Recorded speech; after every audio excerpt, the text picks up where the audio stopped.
What's going on, everybody? It's Dave Drakes here with my man Manny Fresh, and we are back for another episode of the Foul Plugs Moto Show. Amped to get into this weekend. You might have noticed we didn't have one last week. Some technical difficulties. We're still new. We're working some things out. Manny's gonna kill me for it, but it's all good. We're getting there. So yeah, we wanted to do a quick recap and talk to you guys a little bit about Ironman, some little developments that Manny and I noticed, as well as talk to a good buddy of ours, pro Supercross and Motocross racer AJ Cadenzaro. Awesome to have him on. Awesome to have all of our awesome guests that we have who are super in depth and really love the sport as much as we do. So Manny, we're gonna kick it off with a very brief recap. The Loretta's rounds. We discussed it just a little bit. Looks like Ferrandis is the man in the 250s, obviously. Big surprise with A-Mart looking like a champ and winning a second moto of Loretta's 2. You had Eli going, just DNFing all over the place, not looking like Eli. But, man, that Zach Osborne looks like he's Big Daddy right now. He's showing everybody that they're his son. So, it's been pretty up and down, man. What are, a few things that you noticed from the Loretta's rounds? Yeah, one thing I noticed is, like I was saying, is that Zach's really been, carrying a lot of confidence into this outdoor season. And now he's I feel like he's in the mood where it's it's win or nothing for him.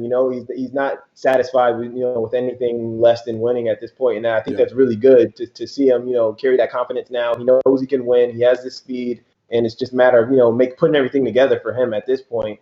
And he really showed it already. So I'm excited to kind of see if he can really, put together a full, well, not a full season because, we have this kind of abbreviated, but, a full campaign for what we have. Oh, definitely. And I think he's got the tools and the skills to do it, man. There's no reason why he can't carry it forward. He's got Alden Baker in his corner, a great motorcycle, a great setup, tons of resources. I mean, I think this guy can do it. Who's that next guy in the 450 that you think is going to surprise us? Obviously, we're going to get into some surprises from Ironman, but moving forward, maybe going towards this upcoming race or the races at Redbud, who do you think is going to be the 450 guy to kind of keep an eye on? I think this season, obviously, the guy that's really been showing speed is Justin Barcia. Honestly, he seems to got his program dialed this year. Honestly, and he looks really comfortable on that bike. The speed's there. The starts are there now, and he's really riding like he's has something to prove this year. And when he gets comfortable like that, he's dangerous. So he's really showing it. So don't be surprised to see him get an overall this season at all. No, I 100% agree. Barcia, especially, I guess we'll just run into Ironman. Barcia looked phenomenal last weekend. I don't think there's no other way to describe the way he's riding. He looks like Justin Barcia that we expect from Justin Barcia. I mean, how many dudes can run down and make time up on Eli Tomek, 3-time champion? It's insane. For once, it looks like he's finally figured out, or someone has, how to ride that Yami Blue Crew 450 because he looks so at home on that bike. It's ridiculous. And we've heard, he's been doing development on the bike himself, tickled, been doing some testing. They have RV helping them out with some testing and stuff. So it looks like the guys finally at that bike super dialed, and they're gonna be showing some stuff. I can guarantee you, Redbud's gonna treat Barcia very well, at least one of the rounds, and we're gonna see some cool stuff because these guys run on confidence. So it's only a matter of time. But speaking of Eli Tomek, he finally had a bounce back weekend. I think he went 2-1 and looked phenomenal. Back to the Eli ways. It seems like he's kind of taken the slow and steady approach. Not slow on the track, but I mean he's not killing himself to get that win. I mean, obviously if Barcia's behind him, he's going to go and keep pushing. But when Marvin was out front, I don't think he really felt the pressure. He's like, you know what, slow and steady is gonna really take the Dungey method. Is really gonna get this title. He's gonna continue to be 1 or 2 consistent from here on out. I feel like that's his strategy, and they start knocking out these points, man. What's your take on Tomek? Yeah, I know. I feel like he's at the point now where he has a couple of these things under his belt, and he knows what he needs to do to get it done now. And so it's a matter of the world's not on fire when he doesn't win. He's like, I know what it takes to do to win. I know how to manage a championship. I know I have the speed, and I feel like in his head, he's like, I got these guys covered. I just need to put a couple things together, and I'll make it happen. So I don't think coming out those first Loretta rounds. I don't think they really rocked him too much. I think he's just like, all right, we'll make a couple changes. I think obviously, having the bike issues probably pissed him off. But other than that, I think he kind of, had his head on straight and he knows what he needed to do. Oh, 100%. I'm really excited to see how he moves forward and if he actually can make up that pretty big points deficit. I mean, he got a big chunk out of it this past weekend. So if he can continue on with that, man, this thing might go down to like the last lap of the last moto, the last race. You know what I mean? So Exactly. that could be pretty crazy. Let's talk a little bit about AC, man. Your boy AC looked solid. He looked really good. Got another podium, so congrats to him. And he looked racy. He looked like he was ready to be up there. And one thing I like about AC is that he doesn't look like a rookie. He's not riding like a new 450 guy. He looks so good on that 450. Him and Sexton, I'll say them in the same breath.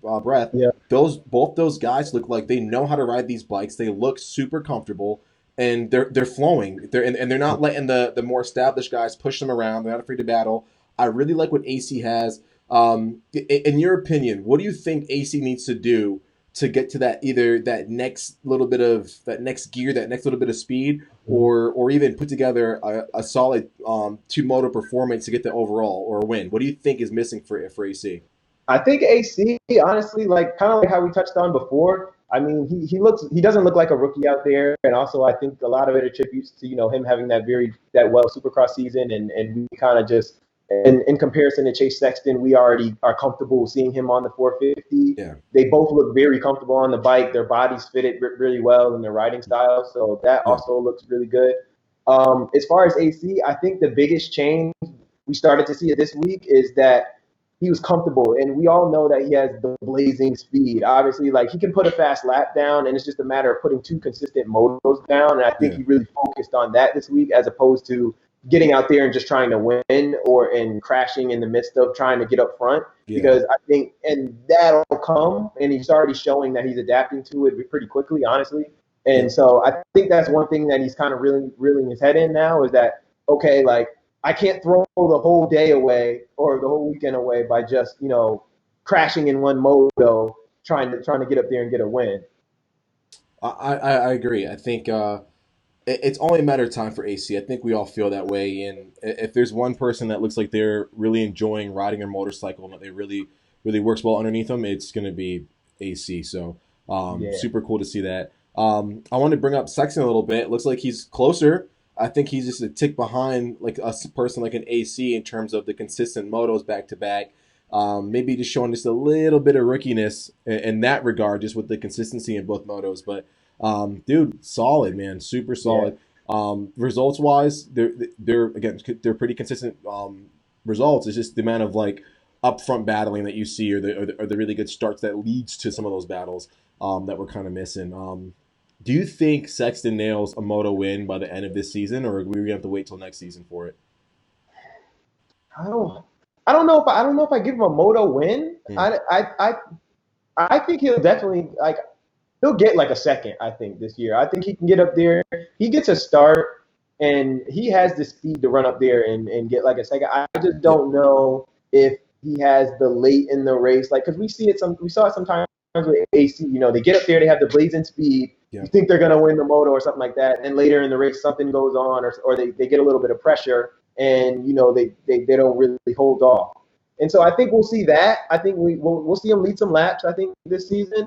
But I don't know if he'll get that moto win. But I mean, for him being a rookie and just pretty much getting on this bike, I mean, in my opinion, he's exceeding all expectations. I mean, he looks really good. He looks comfortable. I think he's gonna do great in Supercross. So I mean, honestly, I'm really excited. And the sky's the limit for this kid. I mean, he's still so young. Exactly. I agree with that 100%. I wonder if we're going to see a all-out Sexton AC battle before the end of the season. That would be pretty dope to see those guys kind of going like 1-2, whatever, battling for a moto win. Get two rookies in there. That would be solid. Super dope. Yeah. So I don't know, maybe it'll come true. We'll see. Let's talk a little bit about the 250 guys. There's been some cool developments with the 250 guys. I mean, we've seen, like we talked about, Ferrandis is clearly the fastest dude in the class. I mean, that first moto, he was gone. Like there's no catching him. But the guy who's been pretty consistent and who has 2 out of the 3 overalls, it's Jamar. Jamar. I mean, holy crap! I mean that's phenomenal for a guy who just came back, had a gnarly back injury, and now he's making a push towards the title, a serious push. That's pretty phenomenal. Granted, the guy is a multiple-time outdoor champion, but still, I mean, it's still really cool to see him bounce back, do it on a newer team for him. Remember, he doesn't have a lot of time, racing outdoors on that bike. So, super cool to see that. I mean, do you think J Mart can find that next gear and start to maybe match Ferrandis in terms of his speed?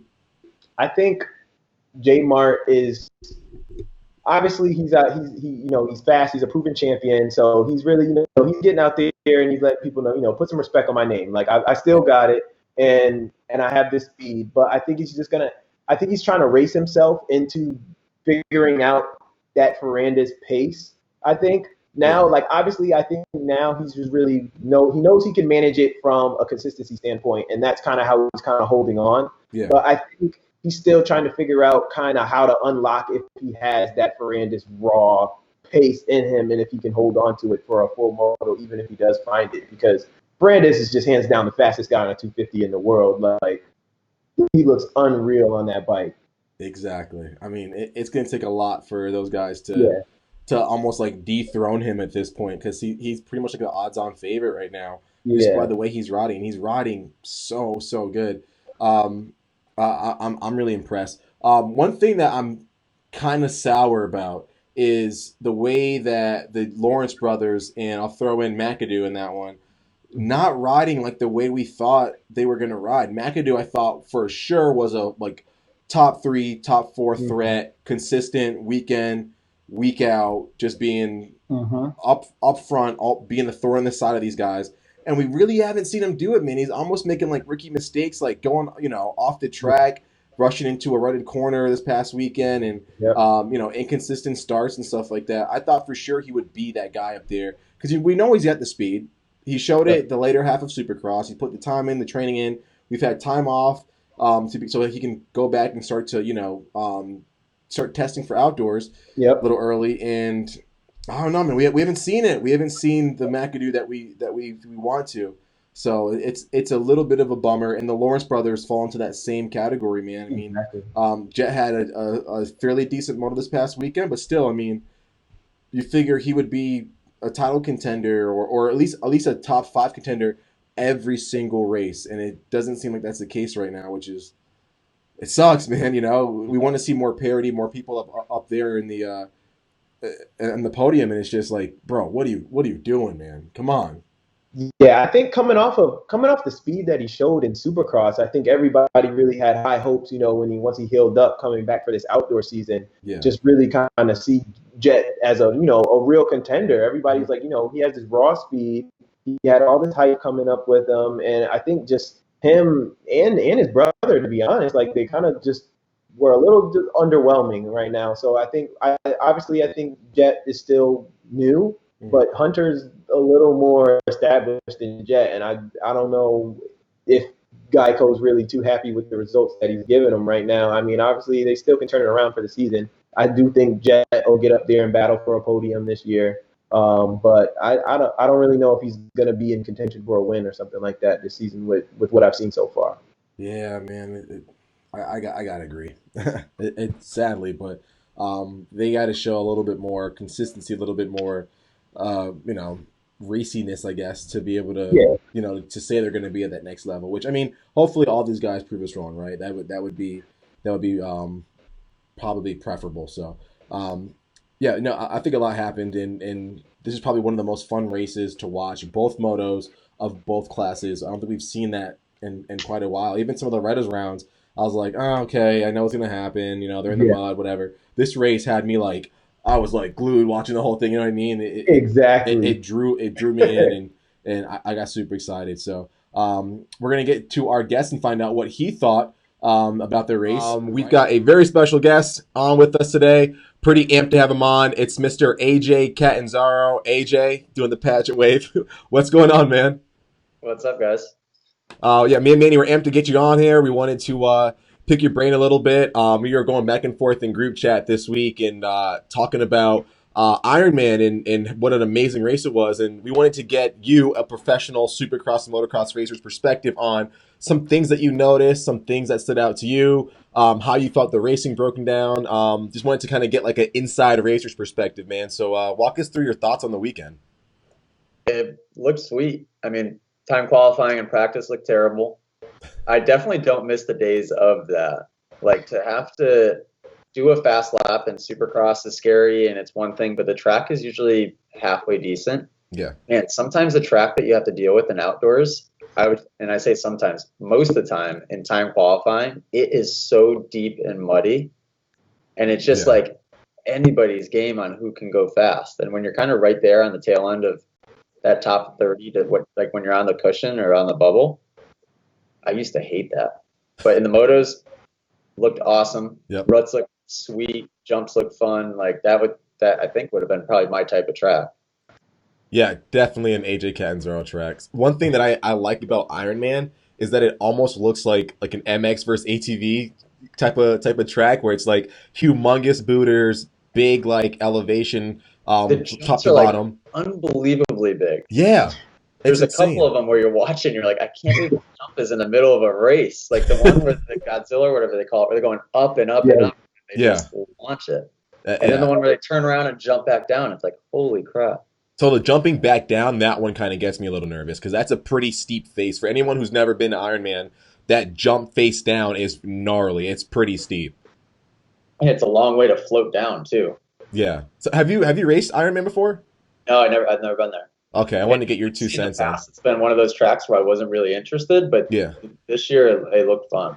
Oh yeah, for sure. I mean, even with my remedial riding skills, it looks like it'd be a blast to ride. So one thing I wanted to pick your brain about is when you're at a track like that and you see a huge gnarly jump like that, like what's your step in like approaching it? Like how do you even begin to gauge the speed or like work up the confidence to like launch it? Like how do you step through that as a pro?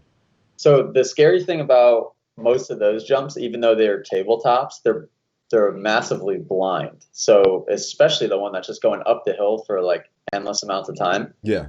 You can't really get a good gauge on distance. So what you have to do, what I do, is I'll use a rider in front of me, even if they're not jumping it.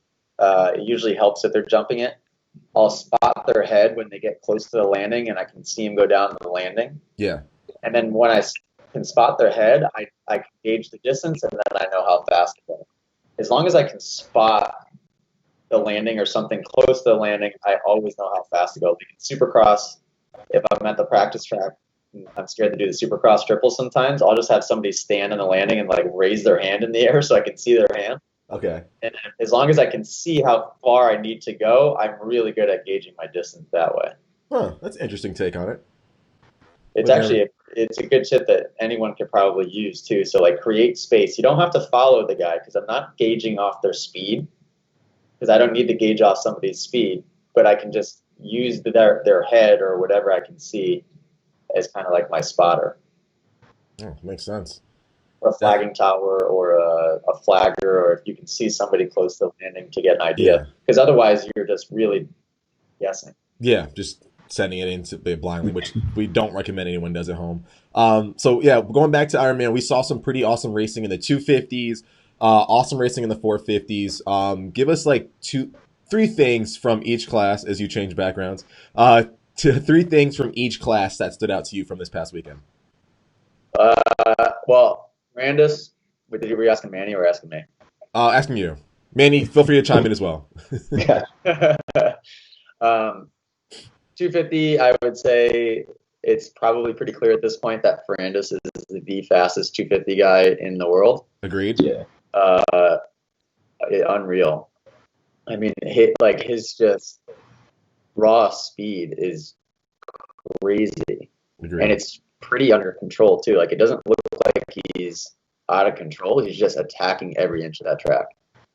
What else happened in 250s? J Mart looks great, but in a straight up one-on-one, it's going to be tough to beat Ferrandis. I think J Mart's confidence is going to keep going up, and his speed probably will go up a little bit with that, so it'll be interesting.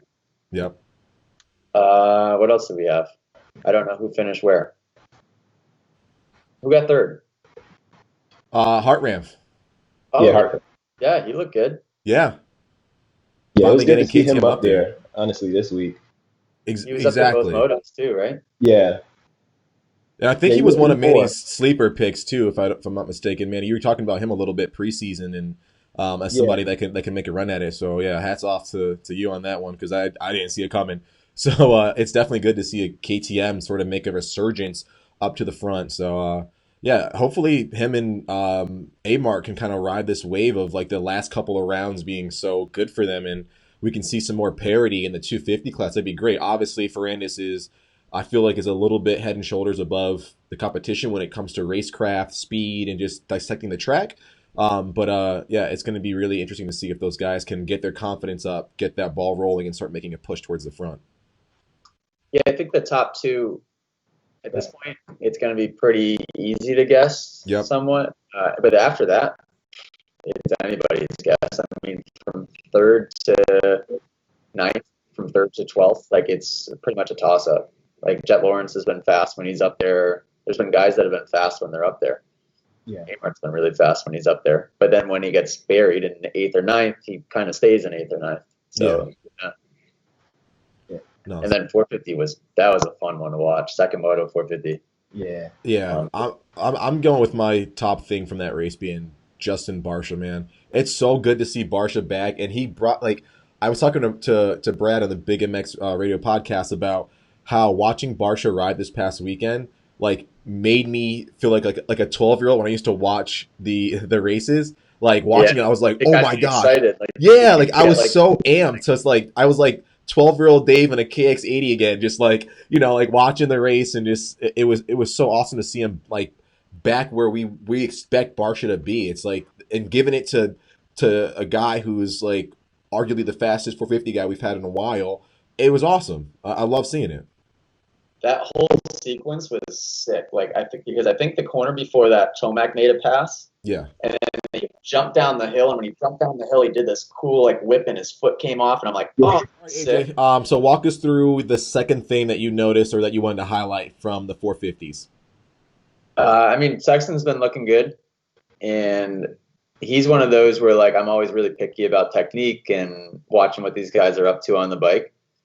Yeah. He's one that I don't know if necessarily these first couple of tracks have really suited his style that well, just based on how far forward he rides with his upper body. So when the track is developing where it's not really, if it's sloppy or muddy and doesn't have like distinct lines that you can get into, when you ride with that much weight on the front end and rely on front end feel all the time, it's really difficult to have confidence when you're riding on a track like that. Yeah. And I can at least speak for myself in that when I have front end feel, so when I have a rut to get into or some type of like, that's why I'm always good on East Coast Supercross tracks, because the dirt is so tacky and I just have that confidence in my front end.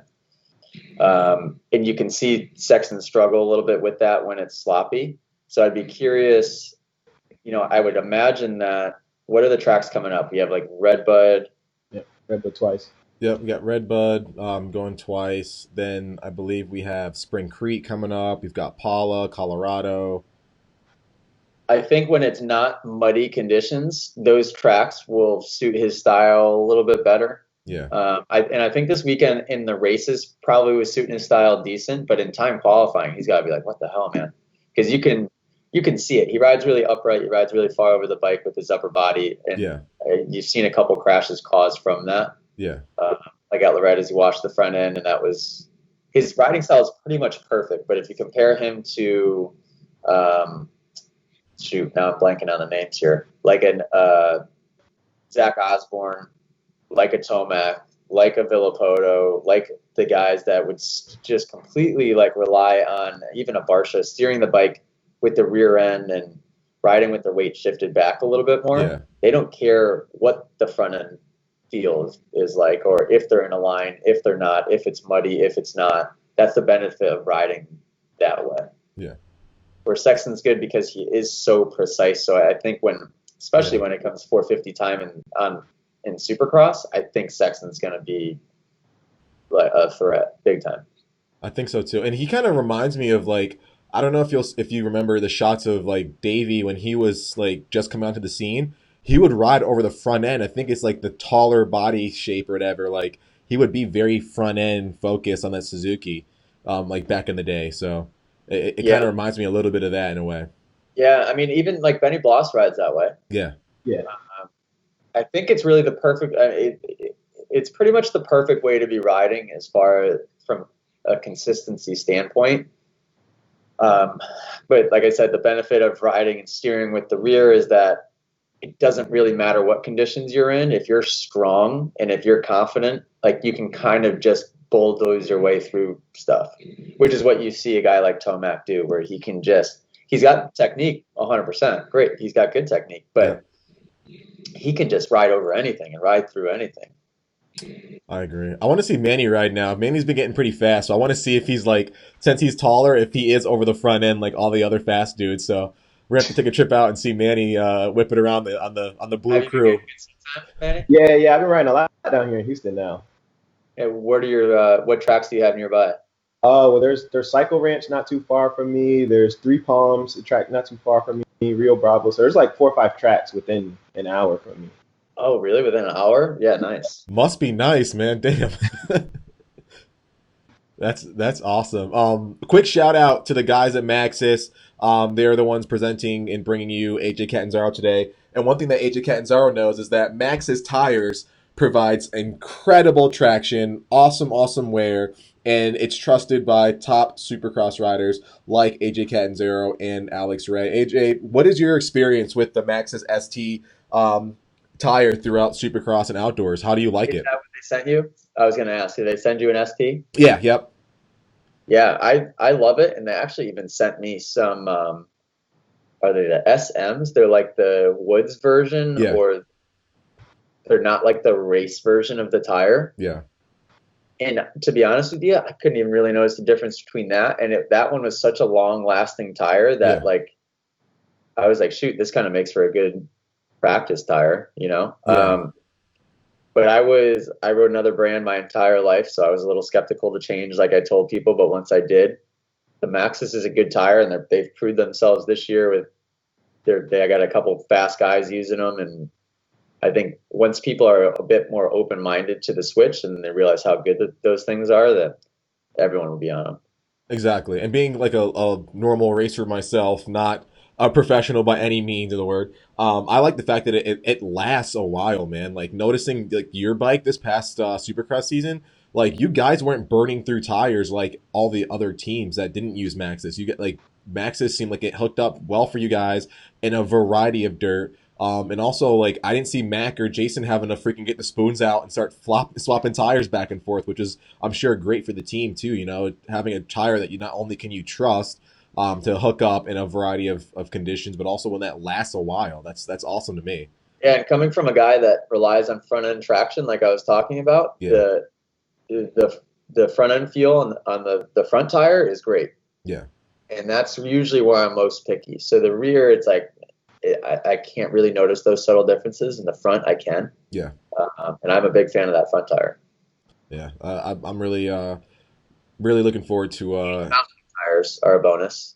Yeah, their mountain bike tires are pretty awesome. I will say, and the group at Maxxis, I like them. Like everybody's just so awesome to deal with when you're putting in your orders or you're getting support, have questions for them customer service wise. I like the whole group, and I'm really excited to put them through the test and keep swapping out pairs and seeing how I like them. So we'll definitely have to get Manny a set and have him put him on the Blue Crew and see if he can scrub still. So, AJ, you've been busy this summer, man. Like a lot of people, you know, we noticed that you're not a outdoor rider too much, but nonetheless, dude, you've been putting on some serious seat time and getting out there with your schools, man. How have the academies been, and what's next for the academy in terms of growth?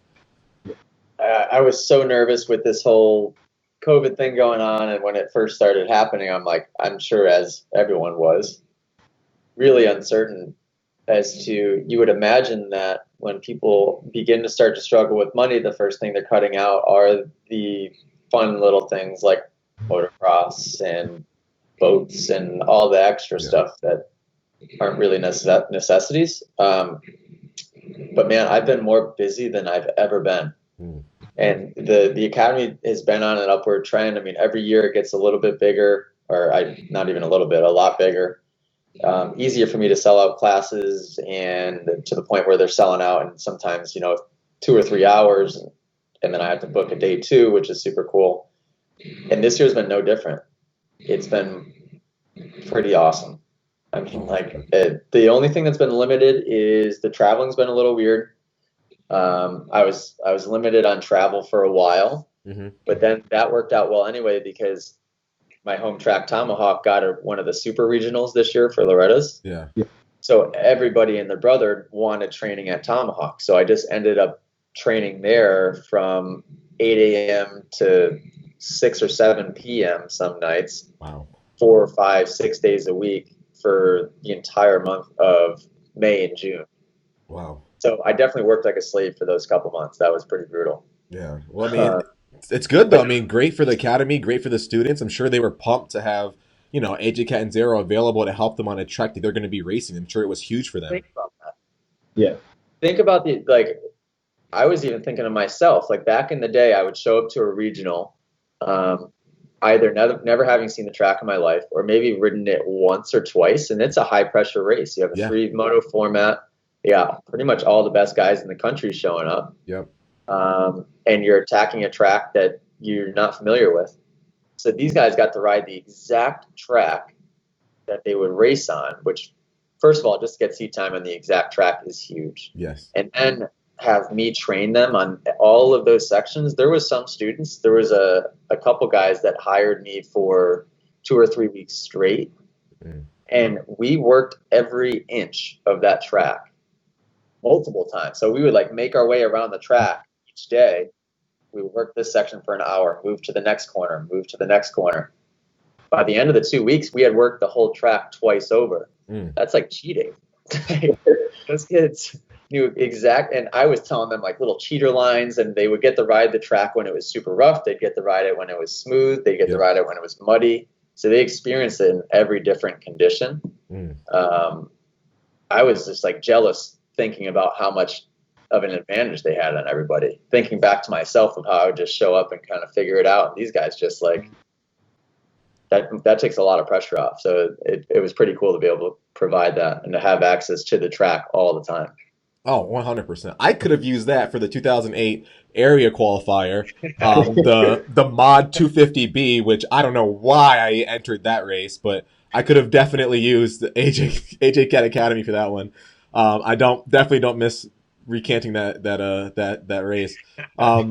Yeah, one thing I like about the academy is that you're able to break it down and make it attainable for little guys. Literally, what our last class you did in Millville, we had a 5-6-year-old little girl all the way up to top level guys who are knocking on the door of A class and even going pro. And you're making it so attainable and digestible for them. That's one reason why I keep going. I know Manny's been to countless classes, and Manny's riding went from here to here. It seems like just overnight, just focusing on the fundamentals. How are you able to just recap things and make it so digestible for such a wide variety of people? I think I'm just really good at dumbing it down, so to speak, and creating a really analytical, just step-by-step process that anyone can follow. Yeah. And the thing is that it's basic stuff. It's not and at any level, whether you're a 50 guy that's just learning, whether you're 50 years old and just learning, or you're a pro level rider, it's all the same stuff. Unfortunately, there's no secret to go pro. There's no secret that Eli Tomek has that none of us have. He's just perfected the basic stuff that I'm teaching. So it does make it actually surprisingly easy to be able to have everyone together in one class and to make sense of it for everybody. And then I think I do a good job as well of giving people the little bit of one-on-one time. I know it's hard for a big group class, but the one-on-one time throughout the day to give them specific pointers But for the stuff at Tomahawk where it's just private or semi-private 2 or 3 riders, we're getting really into the specifics. And the only thing that changes with that is you might have a guy that just everything's dialed, but their feet are just totally out of whack, or everything's dialed like you, Dave, where you're just, your elbows keep dropping, like little things like that. And I can just be the one there to keep reminding you of it. And for some of the little kids, gear selection is a huge thing. So we'll like draw the track out on a piece of paper, and I'll have them write what gear they're in throughout the entire track and where their shifting points are, so that they can replicate that lap to lap. But little stuff like that. But I've been teaching for so long at this point now that it's just as second nature to me as the riding is. So I find myself like, I have class tomorrow at 80K MX in New York, and from 10 a.m. when the class starts to 5 p.m. when it ends, I'm basically on like cruise control. Like everything that's coming out of my mouth is so calculated, and like I've done it so many times that it's just like, I really have it dialed in at this point. That's awesome, man. Yeah, I mean, I always recommend it to people. For those of you who have never tried it out, please check out the AJ Cadenzaro Moto X Academy. It's just night and day difference, you know, when you first enter it to when you're leaving the academy. The amount of fundamentals and the foresight and the way you're going back to basics, and you're doing it in such a fun way that you don't even realize that you're like, you know, you're improving throughout the day. You're just having fun because AJ makes it so digestible, so much fun, and the drills, you know, rerunning things back and forth. It really helps you solidify it again without even realizing. So I highly recommend it, guys. Please, if there's one coming to you, make sure you attend. AJ's coming out to Wisconsin to do one. I think we're sold out on that one actually. So looking forward to doing another one. I'm sure there'll be one, you know, in Manny's neck of the woods coming up. So should be super, super fun. AJ, you had a pretty decent Supercross campaign. I mean, you know, for your standards, I'm sure it's not the best. I'm sure you'd like to have a better showing. What can we expect from you in 2021? What are some of your goals that you're looking forward to? What are some of the rounds that you're looking forward to in elevating your game? I'm just excited for it to get back maybe a little bit more to normal and to have a whole season. It's for me having my season cut short where I didn't make the decision. I made the decision to not go to Salt Lake. So I only got, how many rounds did I get in before that? 9 or 10 maybe? 10 I think. So to basically miss out on the last half of the season or close to half of the season, it sucks for somebody like me that's coming in so cold and having to race their way into shape. It's like just as I was starting to like be a little bit comfortable in certain situations, it was like, boom, my season was over. It happens quick. So I had a big learning lesson from last year and even the year before is that the class, the 450 and even the 250 class, it's just gotten to a point where I can't just show up anymore. I used to be able to get away with it earlier in my career, and I could just show up and make main events. And no, I still don't think people fully understand. Like I was just showing up, not because I'm lazy, but because I'm trying to build a business and like get the business on track. And it's either the business is going to thrive, my riding's going to be down here, or the other way around. And I had to prioritize the business for at least a couple of years to get it to where it could kind of do its thing. And it's finally at that point now where I don't have to pay attention to it so much. I can put a class online and the thing will sell itself without me having to do much on my end, which is great. Where at first it was like I was constantly doing email things and like doing different marketing ideas. And it was taking my full attention. Now I have that kind of doing its thing. It takes my time physically when I'm there and showing up and having to teach. But this year I'm having my Supercross track rebuilt, and I haven't had it rebuilt since 2017. I have my Supercross track rebuilt in like 3 weeks, so pumped on that. Nice. And I think I'm going to do 250 West Coast and 450 East. Nice. So I'm pumped 250 again, like build some confidence, make some main events. And making main events will be nice just because it will be more gate drops and more seat time, like actually at the races rather than being cut short. And then by the time it swings east and we get to all the tracks that I like anyhow, I'll be popping out of the 450. I like that. I like that plan. Now, what's your opinion on actually doing that? Like, I know in the past you've raced 250 class before and then swapped back the following year back to 450. What's your opinion on that? Like, do you enjoy doing that, or is there? I do. It's tricky. The couple years, the last year that I did it, I raced the Yamaha 250 West Coast, and I raced the Cowie 450 on East Coast. So that's extra tricky because you're switching manufacturers, and then you're also trying to get used to the 450 power. But I think the confidence factor outweighs the other crap, getting used to the bike difference and that thing. That's pretty minor. The confidence is the big thing. So to go out and to show up and actually be making main events and to be getting like 5th and 6th and 7th place in heat races and to be getting, pushing top 10s or whatever in time qualifying, that is and getting good hole shots in the heat races and like riding up front, that is such a confidence boost that it overshadows any of that other little stuff. So then by the time it does swing east and I get in the 450, now I got a full head of steam, as opposed to like the last couple of years, it's an uphill battle because I show up at A1 totally unprepared. I leave A1 completely disappointed and down in the dumps. And then I'm just trying to like crawl my way back into it the whole season mentally. It's tough. It's like that. It's the last couple of years has been a mental battle with that. Oof, man, I can only imagine. So are we going to be seeing you on Cowies again? Are we going to see you making the switch a little bit? What are you thinking for brands? I know I would say it would take a lot to get me off of Cowie. I wouldn't say it's impossible if a really, really, really good deal arises. But with the new 21 Cowie 250 coming out, I'm excited about that. The Cowie 450, I've been in love with that bike for a couple of years now. Actually, more than that. I've loved that bike since my 09 Cowie 450. I've loved those things for a while. Yeah. And the contingency has been good in the past 3 or 4 years. So unless there's a big swing or a big change with that, I wouldn't see anything different. There might be some other little changes other than the dirt bike, but that's awesome. Pretty much the same stuff. I'm a believer in like building relationships with these companies and sticking with them. Like EBS, Arai, all of these companies that I've been with for years and years and years. I'll be with them for the rest of my career. Oh, definitely. You can't go wrong with that. Really honing and holding true to those connections you make, I think it's invaluable. I'm sure Manny will try to talk you into going Blue Crew, but yeah, keep strong on the team green. I love the 450. It's been fun. Yeah, so AJ, thanks for talking to us, man. It was awesome. Guys, definitely feel free to hit us up about AJ Cadenzaro. AJ is one of our premier riders on the Collective Experience XX program, as well as the internship program. AJ, you've been a part of that since the inception of the program.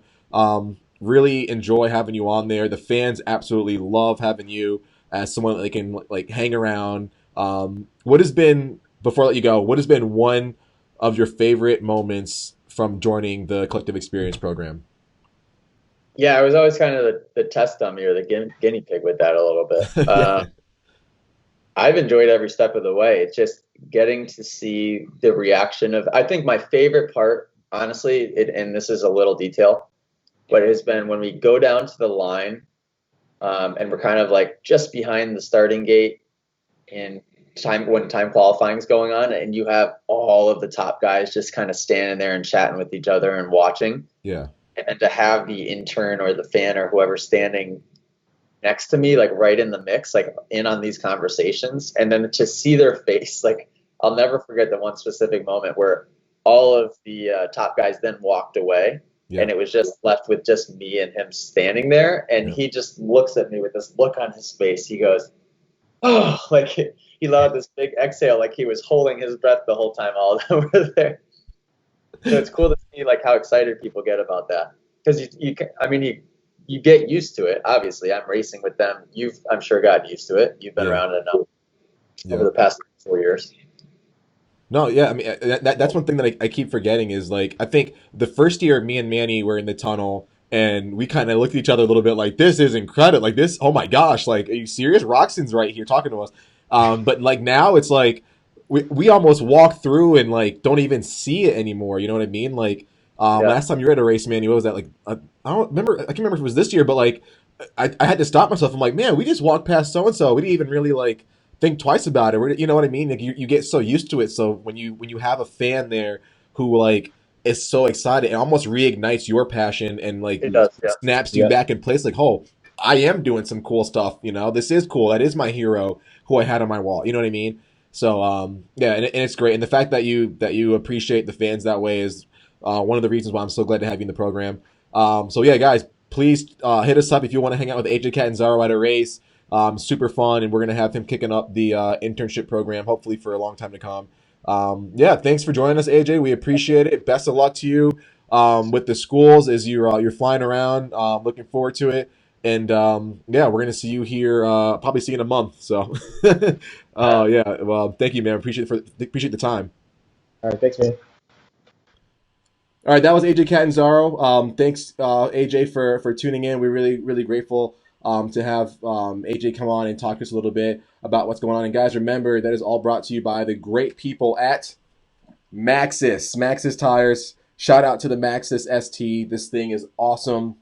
Really pumped to get that on the bike and burn some laps into it. Like all the other tires. Very grateful for those guys. So Manny, it's that time of the hour.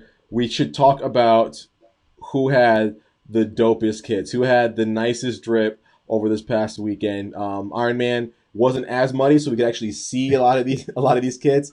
I don't think I have more than one guy for each class. I do have my stand-up guy for the 450, stand-up guy for the 250. I want to find out from you first. Who is your guy in the 450 class for this week's drip check? 450 class, I like the Eli Tomek setup. I really was digging the all-black Alpine Stars kit with the green on it. I thought that was a really good kit. What'd you take? Who'd you have for the 450?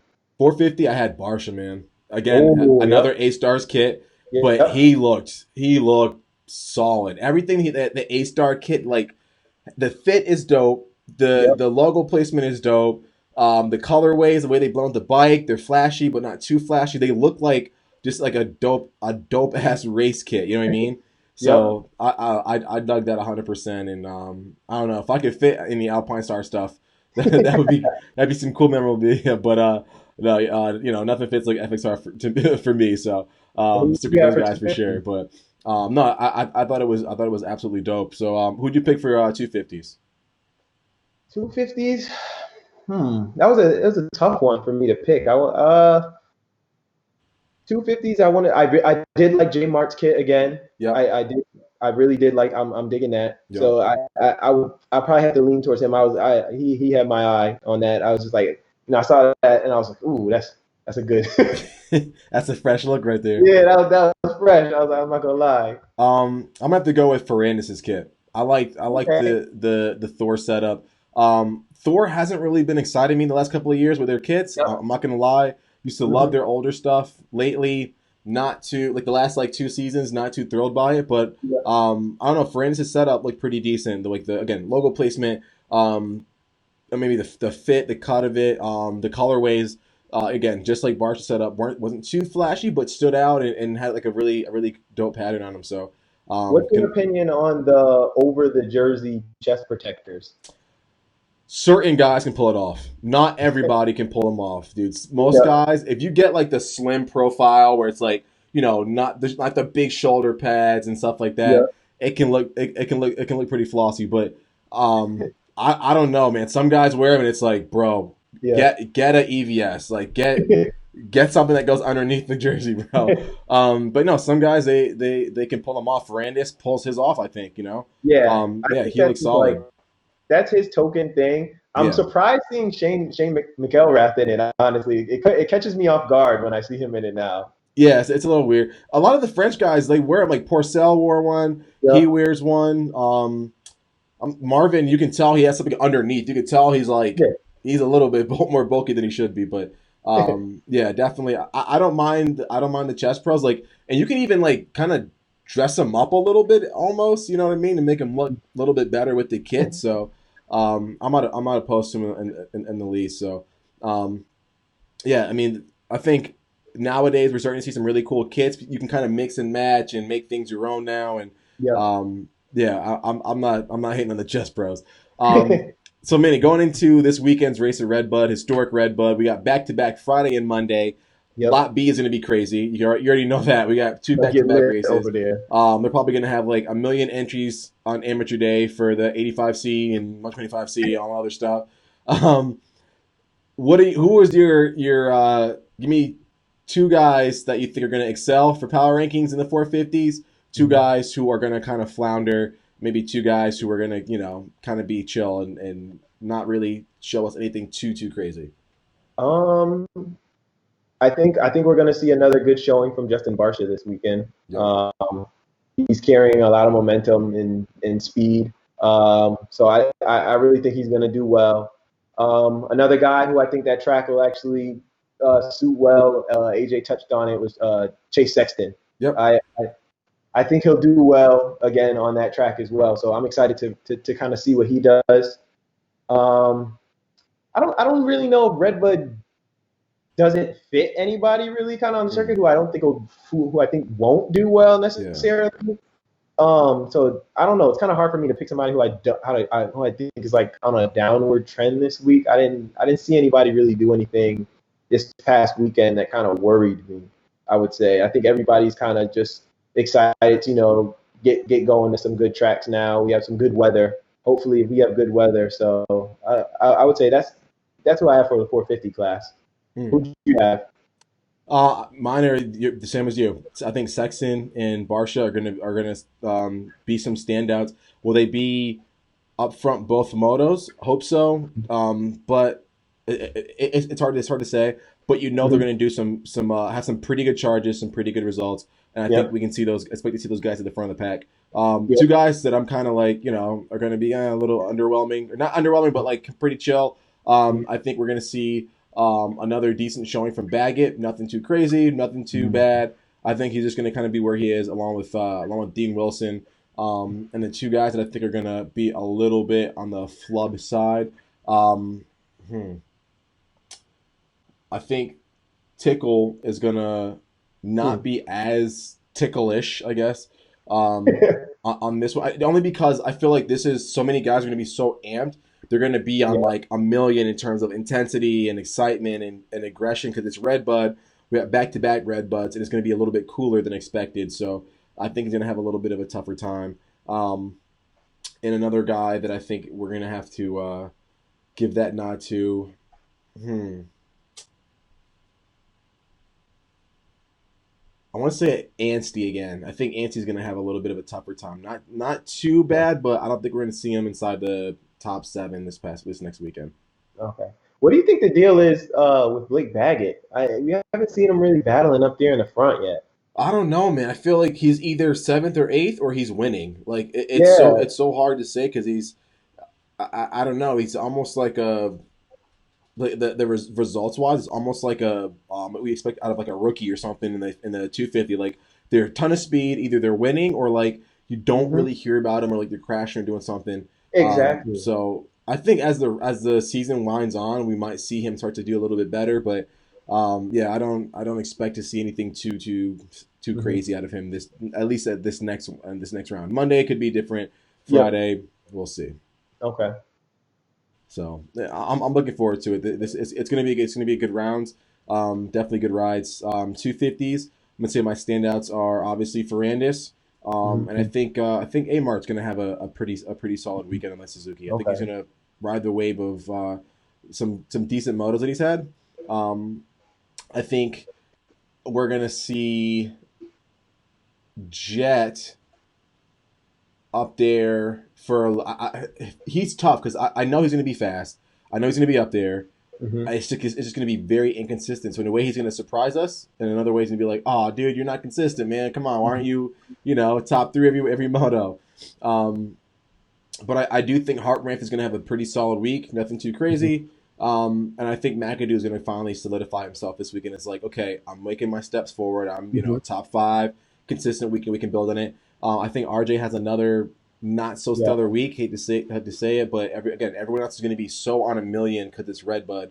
I don't see RJ, making the push up front, and Another guy I have to say is Justin Cooper. I just don't see him, having anything for J Mart, A Mart, or Ferrandis. I don't see him really progressing that far this weekend. RJ's the guy that I'm rooting for. Honestly, man, I like RJ, man. I do too, man. I'm kind of like rooting for him for the title. I feel like when he gets good starts, he's fast. So it's like I agree. If it wasn't for Ferrandis, like as my number one pick for the title, it'd be RJ. You know, like RJ looks like the best he's been in such a long time. So fingers crossed he figures it out and we can see him up front more. So regardless, it's going to be an awesome weekend. And guys, don't miss out. We've got so many spots open for the TCE MX Internship Program where you guys can go behind the scenes with your favorite outdoor riders. We're talking Tyler Bowers, Henry Miller, Brent Rouse, and many more. Get your opportunities to meet so many industry people. Go behind the velvet rope. Make connections that last a lifetime. We've had so many people go on to work in the industry from this program, get hooked up with unparalleled access, more swag that you can carry, as well as many, many other great opportunities. Check out thecollectivexp.com, at thecollectivex on Instagram, The Collective Experience on YouTube, contact at thecollectivexp.com. Again, guys, all the proceeds that we raise goes towards helping out our privateer friends and buddies, their teams, their personal programs, and we want to get you hooked up in the industry, working in the industry for your dream gigs. Manny, we're going to wrap it up right there, sir. A lot of cool things I think are going to come out of this weekend. We're going to have a lot to talk about come Tuesday, Monday Night Tuesday. It's going to be a lot of fun. Definitely, guys, keep an eye out for this. Like, share, subscribe. Spread the word about us. Thank you for tuning in. Thank you to all of our supporters. Shout out to FXR, Flow Vision, Broke Amateur Racing, Overshare Advice and Planning, Intake Breathing, and of course the guys at Evans and Maxis. Thank you guys. Manny, we will chat soon, bro. All right, bro. Later. I can never lose to you. He too grew. I can never lose to you. Until go bull, I can never lose to you. Hey, hey.